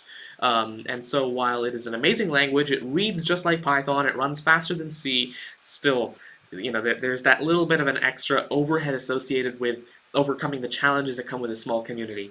So I would say that it's great for some niche use cases, but it's ahead of its time, is what I would say, right? It's great, but it's ahead of its time. As we start to see Moore's Law decline further and further, we're going to see more and more of a need for languages like Swift and Julia, and then they're really going to start taking off. I want to say this is a prime example of what I said earlier. Everybody's right, everybody's wrong. Three different people, three different backgrounds, same question, different answers. Yes, absolutely. Yeah, it's like all three of us, we're not wrong, but we're not right either, right? Swift Exactly. and Julia have, in my opinion, you have different opinions, but it really depends on what it is that you want to do exactly. Now I want to get a question from Tasneem. He's asking, if I want to be a master at any programming language like JavaScript, Python, or Java, what will be the fundamental step for easily finding algorithms? I'm going to assume that he means finding algorithms to practice with in order to become a master at a programming language. I think probably the easiest way is sort of textbooks, actually, because a lot of people seem to overlook textbooks in this generation. I know, for example, when I was in first year, I go to see my physics professor during his office hours, and he has an entire wall full of all these. He teaches first year and I think also like a graduate course as well. But the wall was basically full, like a wall as long as this one, with first year physics textbooks. And I say, like you have a PhD, you read all of these? He says, well, yes, of course. And, you could find new questions in them and questions you haven't seen before. And even though he has a PhD, he's like, of course, I'm reading introductory physics textbooks. Not only, I don't just teach it, right? I have to, be able to ensure I know it through and through and that there's no problem that I, cannot solve. And I think definitely if you find textbooks for the language you're interested in, they all have these problems that, some you can find online, some you can't, right? And there is never any shortage, whether you're online or offline. There's never really a shortage of places you can go to find questions and algorithms, for example. Mm-hmm.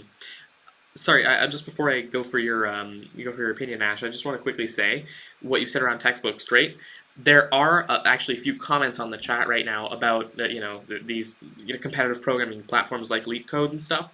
I would say that I don't particularly like them that much because they don't really have real world scenarios. You're never going to be said. You're never going to have like it's there. No one's ever going to say you have exactly 5 minutes to find out the most optimal way to find the median of two different arrays in C. Right? No one's going to say that, right? So it's good, but it's not going to prepare you for the real world. You're going to end up specializing to solve LeetCode problems in specific, and it's going to be hard to translate that to the real world. But anyway, go ahead, Ash. Right. So just for fundamental knowledge, there's a lot of websites like Code Academy, W3 School, that I've personally been learning from. And also just I learned how to make like a hangman game in Python just through YouTube and following along. That really helped me learn fundamentals as well. Just being able to follow along in what the YouTube is doing and understanding what each line of code like represents and means. Interesting. Thank you for sharing. As a matter of fact, what you mentioned on the Hangman game, you're right. Building different games and algorithms really helps you build that understanding of the basics of programming, right? Understanding what lines of code or what logic maps to what final, output or what final user experience. That really does help. As a matter of fact, funny you mentioned Hangman. There's a new video coming on my YouTube channel soon around building the world's fastest Hangman bot to actually play Hangman games in like 700 microseconds. So that's coming soon. But next up, another question from Shiva. Shiva's asking. Well, we actually have two questions. First one is, after 5 years, what do you think the future of AI will be? What's any rough idea about like next generation technology? So I'll let Ash go first. Yeah. Okay. So I actually saw like an article the other, or I think it was like a post somewhere the other day about AI not being like, definitely in the next 5 years it will be very prominent in like a lot of smaller tasks that people are doing manually as of right now. But the problem with that is that it's more expensive to automate like a robot or to use AI in order to do all these tasks. But self-driving cars and like with social media algorithm, with marketing and advertising, it's already so like prominent. I'm sure it'll keep growing. Sure. And yeah, it's interesting because within the next 5 years, again, me working with automation, there is this thing that's on the rise called hyper automation, which is the combination of machine learning and AI with automation to be able to enable you to do even more with automation. And so there's a lot of applications. I think this is definitely the best sort of AI summer that we've ever had, because now we're at a stage where there's so many, like, the technology is advanced enough and we can actually just go straight to applying it to real world applications right from the beginning. And we're especially with, for example, hyper automation is expected to be very, very huge by the next 5 years. So I think in terms of AI, where will technology be in 5 years? It'll be everywhere, and it'll be used for a lot of things. Not necessarily like after 5 years, there's nothing new that can be done, but you're going to be surprised with how many things actually use AI in 5 years from now. Mm-hmm. Yeah. I mean, I was watching this thing on the news the other day. It was Facebook and how they've built a robot that self-automates putting up cable lines since it's dangerous and heavy, and they've reduced like the fiber optics on that to be like so small and like so lightweight in order to do that, and like the robot just coils it itself. That's really cool.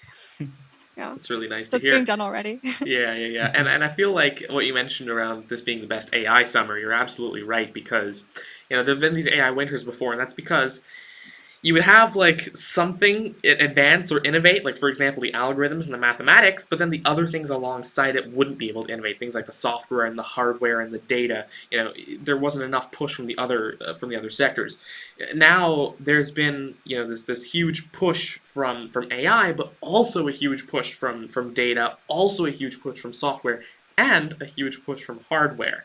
And I feel like the one group of people we can thank for modern AI is gamers, because if it weren't for gamers demanding better games, which demanded better GPUs, which demanded better compute power, we wouldn't have modern AI. So that's something to think about. We can thank gamers for all the AI advances we have today. That's one thing, but also, as I mentioned, AI software has gotten so complex, and there's so much stuff we can do with it now, that I feel like slowly we're going to see two things. First of all, software innovation is going to slowly slow down. It's not going to slow down per se, but it's going to get relatively lower. And hardware innovation is really going to start to take off. Like if you take a look at like the iPhone, right? The only reason it can recognize your face instantly, right? The reason it can recognize your face before you have the chance to unlock the phone, before you have the chance to swipe up, is because they've built dedicated hardware into the system on a chip to be able to process neural network operations efficiently. Right? The reason that a Tesla car can self-drive fully without, reducing mileage by like half because of all the GPU power it needs is because Tesla could build custom AI chips in order to run, their use cases. IBM Research is going back to the old classics. They've got now analog chips, which are better performing than digital chips for AI because they're specialized, and they use extremely little power. And so I feel like now we're going to start to see a lot more innovation on hardware.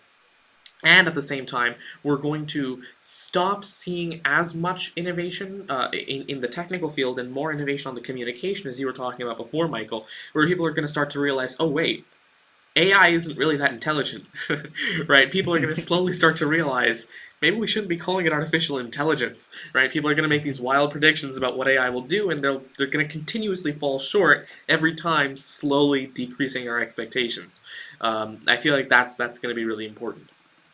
Next up, and I feel like Ash, you might have some interesting thoughts on this one, but I'm not sure. So, what about database administrators? So DBAs. What's the best option to learn cloud computing for DBAs? I don't know that much about cloud computing. I'm mostly in cybersecurity, information security. But they like from the minimal knowledge that I have, like being in a data center, I've seen that they have like different servers just for databases, and just being able to learn SQL, which is probably the most popular language for database, is very important. For interfacing with databases. Right. So actually, to expand on this question, actually to do something that's more related to your field, I have two questions that I'm going to group together. One from Tassin, one from Tina. And this question is, first of all, from Tassin, what are the skills needed to be a cybersecurity expert? But also, apart from the skills that are required, the other question is, let's just see over here.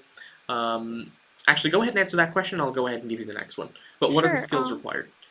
Well, like I said earlier, just being detail-oriented, learning Linux would be major, because a lot of your job will be just dealing with Linux.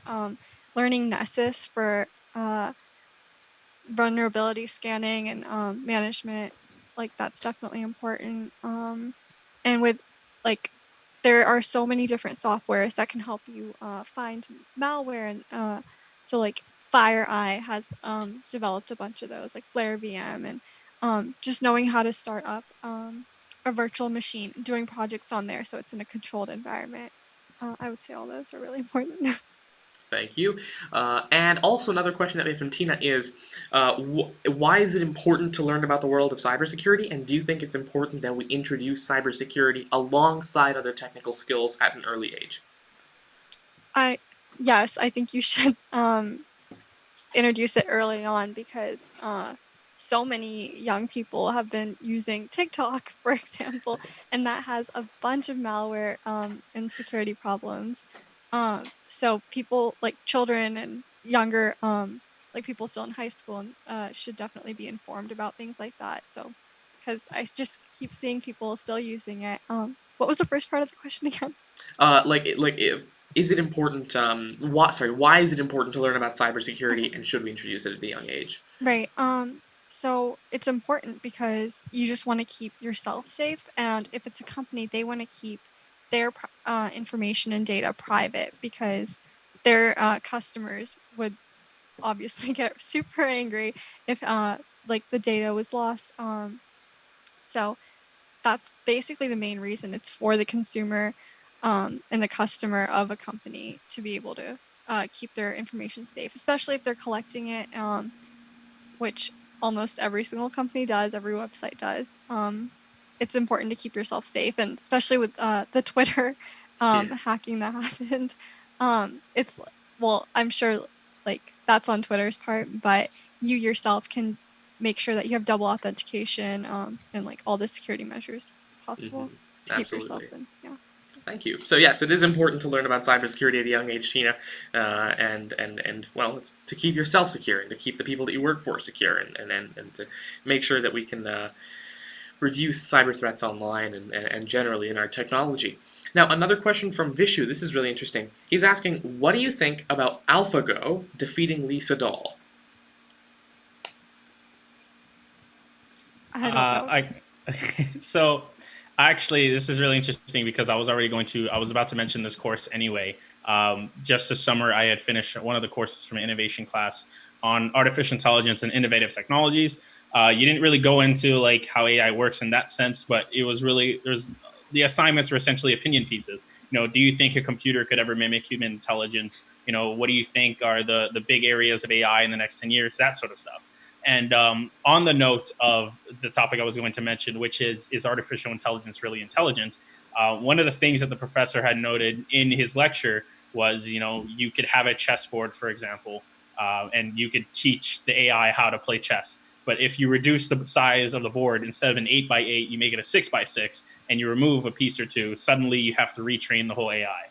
I think AI is very good at being specialized in things, of course, right? But what people don't seem to also remember is humans are good at that too. Humans, tend to specialize in whatever it is that we're doing, right? Like all three of us are specializing in tech.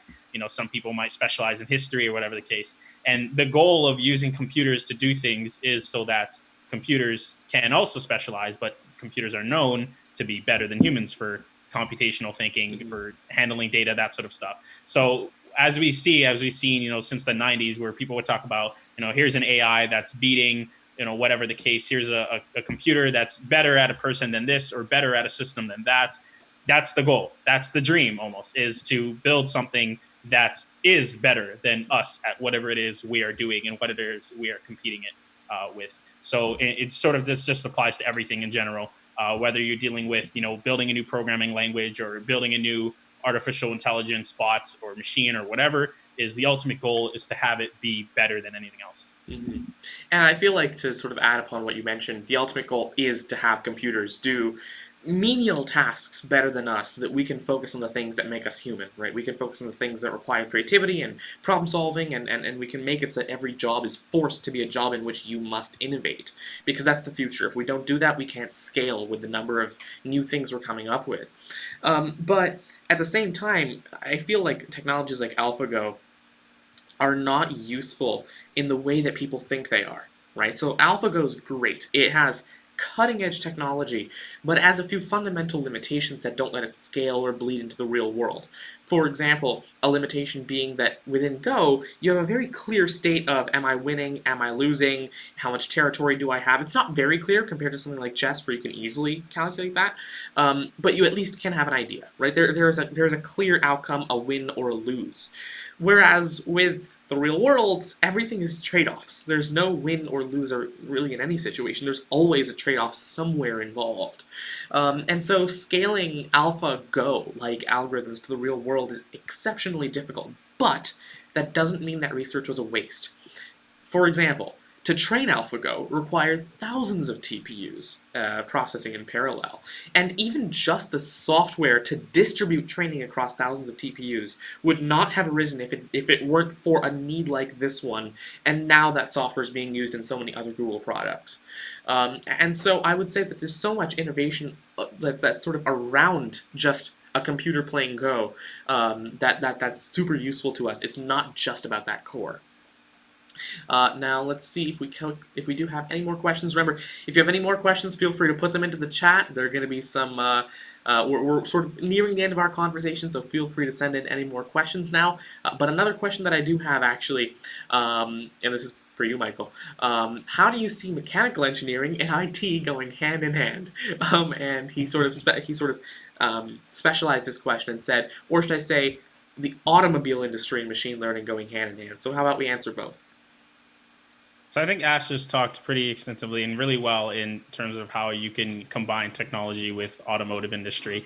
Of course, we see, the self-driving car is a great example of what you can do. In terms of mechanical engineering with IT, those are sort of, the way I have it in my head is there are certain fields of just tech or engineering or anything really that secretly go hand in hand. Like, it's not a big thing people will do, but the reality is that that's exactly, they come together. For example, civil engineering and materials engineering.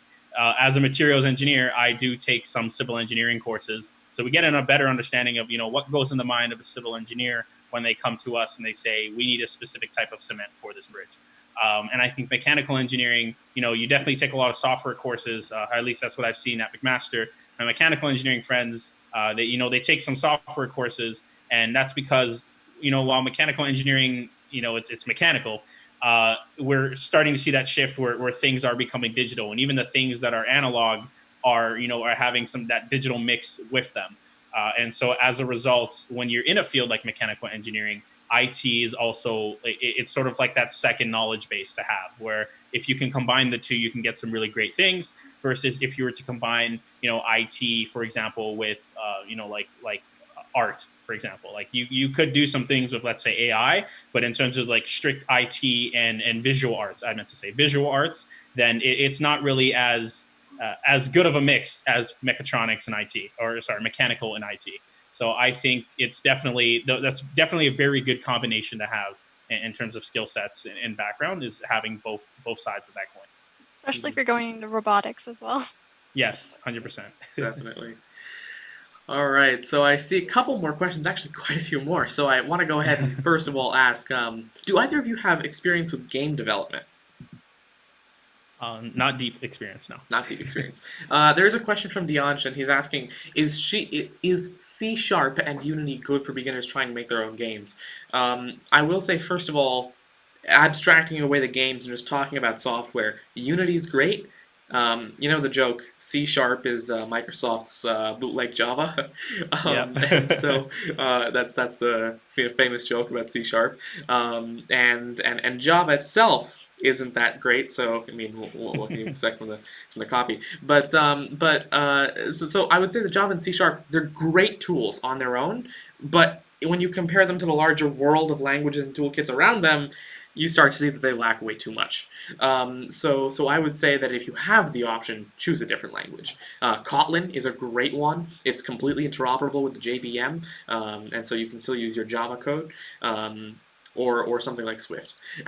But let's say, so for Unity, so when it comes to making games, I noticed the three very popular ones for beginners are FPS Engine. I think that's what's called, FPS Engine. It's been a while.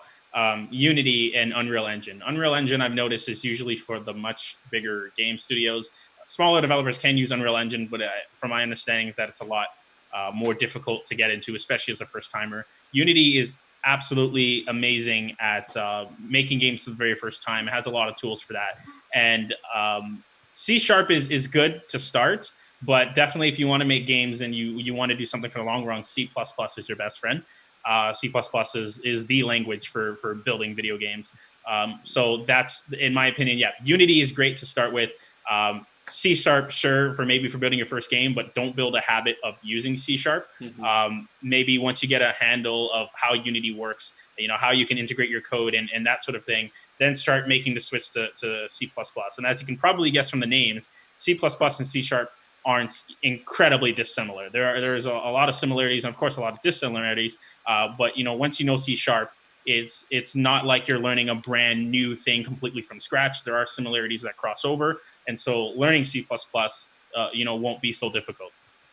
Although I will say that in terms of differences between the languages, C# differs quite a bit from the C standard, where I would say that it's easier to go from C# to Java than it is from C# to actually C++, which, I mean, the names are confusing, right? It's like Java, JavaScript, they have no connection. I feel like it's a pretty similar situation between C# and C, but not as bad.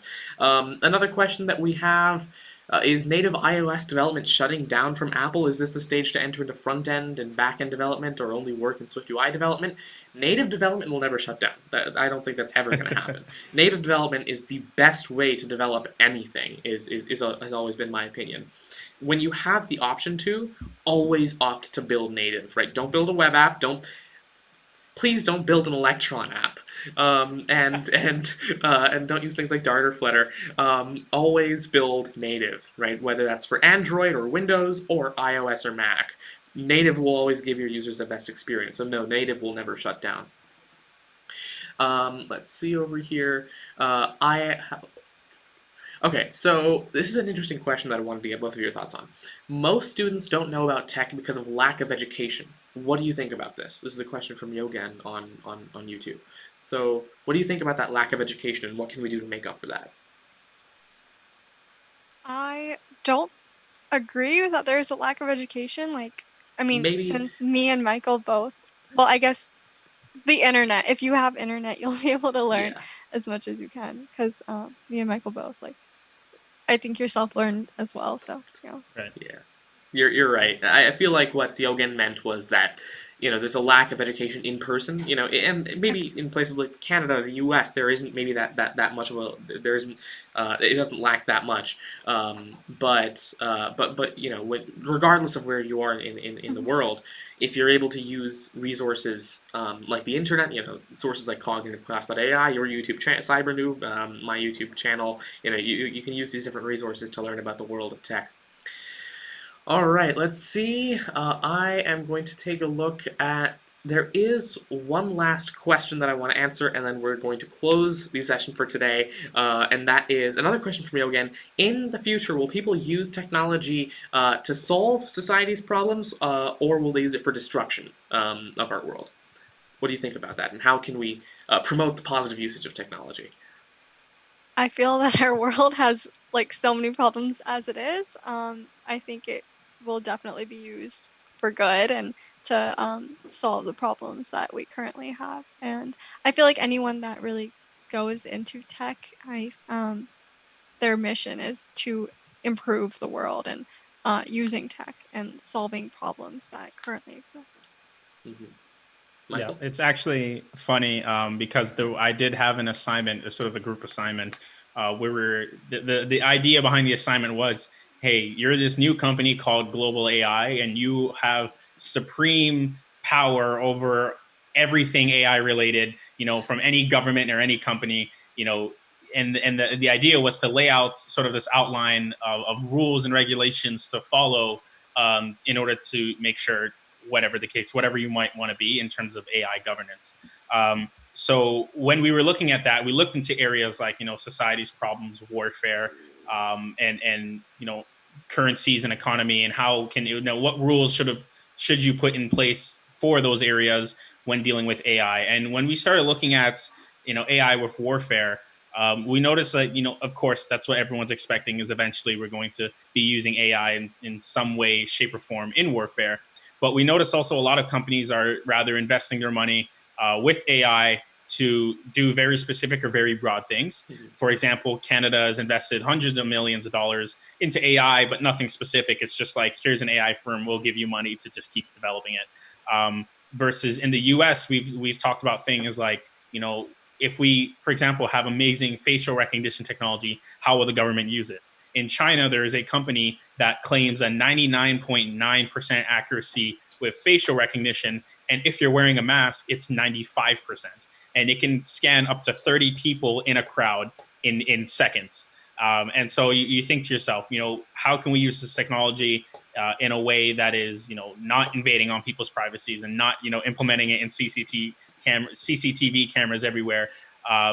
And it really does come down to the applications of the technology, of course. And so I think in the future, in terms of how AI is used to solve problems, definitely the goal of research in AI is to solve societal problems. That's the idea behind research and doing things in the first place is, hey, I've noticed a problem. Let me use what I know or maybe learn something new in order to fix it.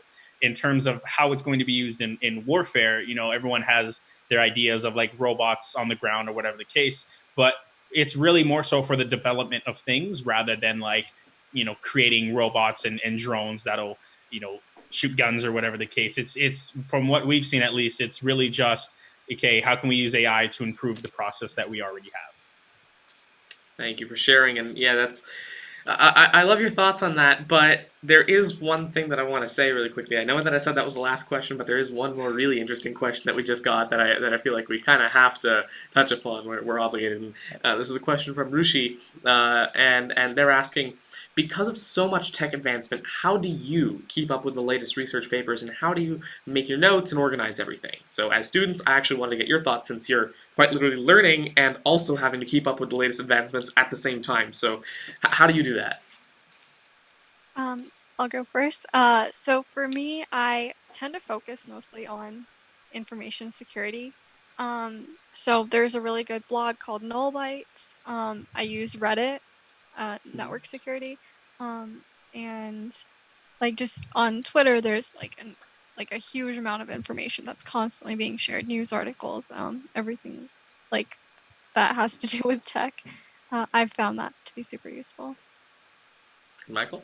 Yep, absolutely. In terms of keeping track with everything that's going on, I have I don't go to like one individual source of one item. I usually have either a source that likes to talk about a collection of items or a collection of sources for one item. So for example, I follow certain YouTube channels, which every now and then they sort of give tech news, and they're all in different fields. There's one that gives tech news about like the article I shared with you last night about the ARM licensing, and they'll talk about here's what Google's up to, here's what Amazon's announced.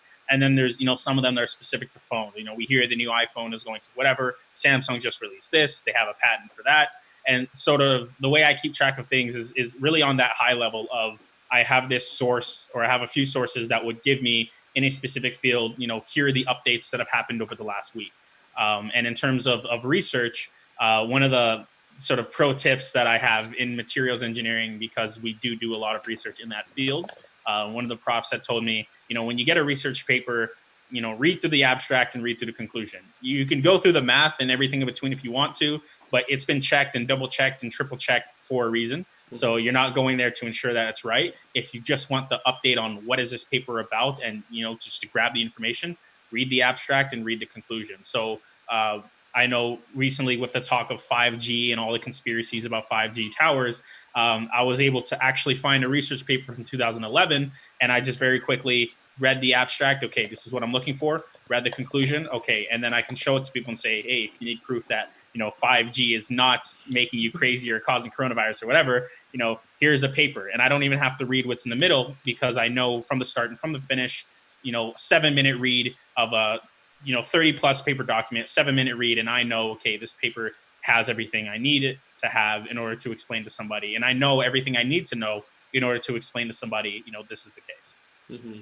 Absolutely, and I feel like what you mentioned around that is important, because that sort of the reviews that go in place before research is actually published is important, because there's so much new stuff coming out that we do not have the resources for every individual to go through and verify themselves, right? We need to fundamentally have some sort of trust and some sort of system to scale any kind of innovation, and so yeah, that is absolutely critical, it's interesting to see how we can apply that to even more fields, hopefully, in the future. And another thing that I think is important is that as you gain more experience with a field, keeping up with the latest advancements becomes easier because, like, for example, a couple of days ago there was this brand new pulse facial upsampling algorithm that used a GAN, and a couple of days ago when I heard about it for the first time, it just took a quick skim through a newspaper article, right, which barely had any technical details, just a single diagram, and when I saw that, I instantly knew exactly what their optimization technique was, because when you have experience with that field, then looking at different research and looking at new advancements becomes even easier to understand what they're all about. And so now, with that, this was actually our final question. Thank you very much, Ian and Ash. Now, before we leave, I do want to say, of course, it was an honor to have you on the show, but I would also like to ask you if there's a closing message you would like to share with the audience. So, Ash, let's go with you first. Sure. I would just like to say that tech is a super broad field and there's so much to learn. Students should not get discouraged or overwhelmed and shy away from that. The key is to start small and then build on that, and just keep informed and go from there, and contribute your knowledge and share it with others so that you can learn more from them and they can learn more from you. And I wish everyone that is watching right now the best success, and hopefully they can achieve what they want to in tech. And thank you, Tanmay, for having me on here. Thank you. I learned a lot for sure. Thank you very much, Ash. And Michael? I would like to say that, when it comes to technology, we are currently in the biggest boom that we have ever had. And so we're actually in a space where anybody, and I mean anybody, regardless of age, race, gender, anything, regardless of who you are, where it is you come from, what it is you do, you can pick up a computer and change the world. It's that simple, especially if you come from a non-technical background, because then you have diversity of thought, which anybody who works at a big Fortune 500 company will tell you is a really big pursuit of all these major companies, is as a differentiation in thought. So if you have an interest in computers, absolutely 100% take the leap. And especially if you have a background somewhere else, that allows you to apply knowledge from what seemingly is an unrelated field and to do something that's absolutely incredible. So yeah, thank you, Tanmay, for having me. This is a very great time. It was nice to meet you, Ash. It absolutely had a blast. Thank you very much. As a matter of fact, Michael, if the audience would like to reach out to you, where can they contact you? Well, they can reach me over on my LinkedIn, which is just linkedin.com/in/themfrancis. Or you can also email me at contact@mfrancis.ca.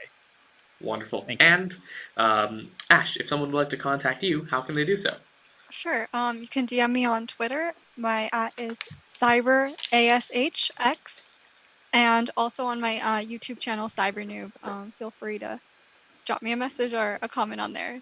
I'd love to interact with everyone. Wonderful. Sounds great. So thank you very much to the two of you. It was an honor to have you on the show. I'm sure the audience has found this discussion incredibly insightful. I mean, I must say that, I had this sort of picture in mind for what the student special would be like, and I was like, we've got to bring age in terms of diversity and sort of hear from the next generation of technologists, and I absolutely love your thoughts. It's really been it's been a pleasure to learn so much from people who are getting into the world of tech but didn't start that way, right?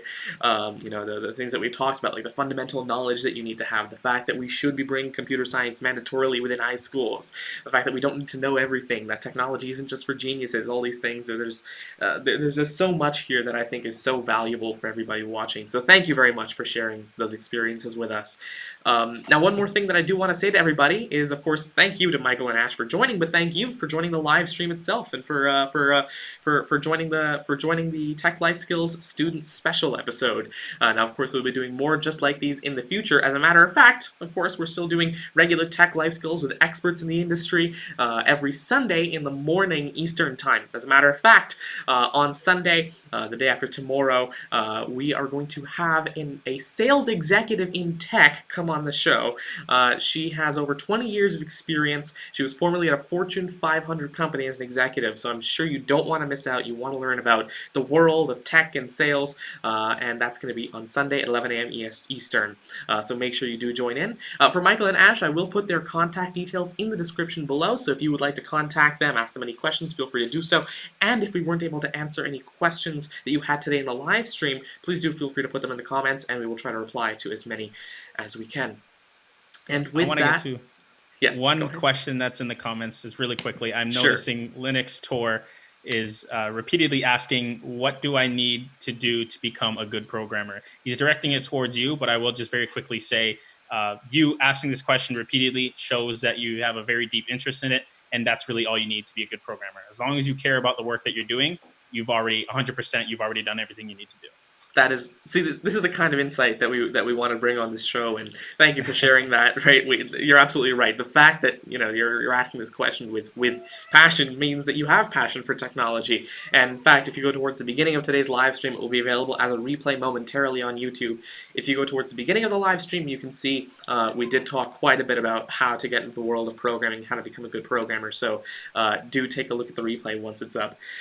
And with that, thank you very much, Michael and Ash, for joining today. Thank you for joining the live stream, everybody. And I will see you on Sunday for the 13th episode of Tech Life Skills with Tanmay.